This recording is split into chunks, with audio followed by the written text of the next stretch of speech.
Eh bien bonjour à tous, enfin plutôt bonsoir, j'espère que vous allez bien, personnellement ça va super. On se retrouve donc aujourd'hui pour faire la review du match entre le Paris Saint-Germain et entre Reims. Un match donc auquel je vais pas vous le cacher, j'étais vraiment confiant. Je pensais que le Paris Saint-Germain allait s'imposer sans trop de soucis, même sans soucis du tout. Et ça n'a pas du tout été le cas malheureusement, puisque du coup Reims concède le nul. Voilà, le PSG donc n'a pas réussi donc à gagner face à cette équipe de Reims qui du coup a fait un bon match je trouve, enfin c'est bien défendu et qui Reims fait quand même un bon début de saison, contrairement à ce que j'ai dit dans ma vidéo prono. Je m'étais trompé dans ma vidéo prono, hein. Vraiment Reims a fait vraiment fait un très bon début de saison.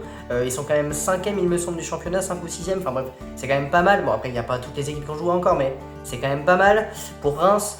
Et du coup pour Paris, voilà, le premier nul de la saison. Voilà, Paris qui avait gagné tous ses matchs pour l'instant. Bon cette série est terminée.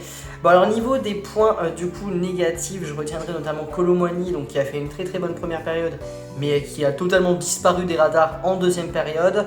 Voilà, Barcola, pareil, hein, pas encore un match de foot de la part de Barcola, tout simplement, c'est pas grave, on lui en veut pas, c'est Barcola. Après aussi Lee Kang-in, pardon, pas Lee Kang-in qui a pas fait un match de fou, enfin bref, c'était pas hyper, voilà, comme, de toute façon, un partout, c'est pas, voilà, ça peut pas être incroyable, donc, bon. C'était pas foufou. Après niveau des points positifs, je vais notamment donc parler d'Ousmane Dembélé qui a fait une superbe entrée, contrairement du coup au dernier match, c'est-à-dire face à Cricona, où là c'était limite le point négatif du match. Là c'est vraiment le point positif, il a fait une superbe entrée, il s'est créé des occasions, c'est lui qui a marqué le but d'ailleurs de l'égalisation pardon, et il a failli marquer un doublé de la tête, malheureusement c'est passé au-dessus. Donc voilà, c'était quand même c'était un match où on a eu des occasions. On n'a pas dominé le match, on n'a vraiment pas dominé le match, que ce soit sur les tirs, sur la possession, enfin bref, le match n'était pas dominé par le Paris Saint-Germain. Et du coup ça s'est ressenti tout simplement sur le score, hein, voilà, le score qui n'est pas favorable au Paris Saint-Germain.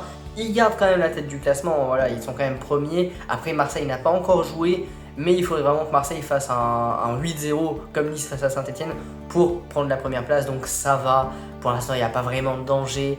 Après, voilà, c'est pas comme si c'était une défaite, c'est pas comme si on avait perdu 3-0 face à Reims. Là, il aurait fallu se poser des questions.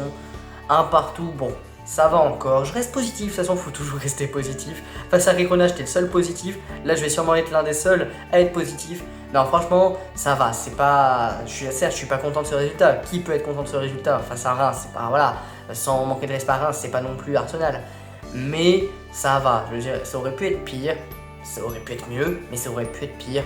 Donc à voir le prochain match, j'ai vraiment hâte de voir les prochaines prestations du Paris Saint-Germain pour voir s'ils vont vraiment se rassurer, parce qu'à la base j'avais mis dans ma vidéo prono, dans le titre de ma vidéo prono, c'est un match pour se rassurer. Bah pas du tout, mais bon, voilà, on n'est pas inquiet, hein, voilà, on peut pas dire qu'on est inquiet, loin de là. Juste, il faut attendre de voir ce que le PSG va nous proposer. Et donc en fait, dites-moi ce que vous avez pensé de ce match dans les commentaires. Et donc on se retrouve pour une prochaine vidéo les boss. Ciao ciao.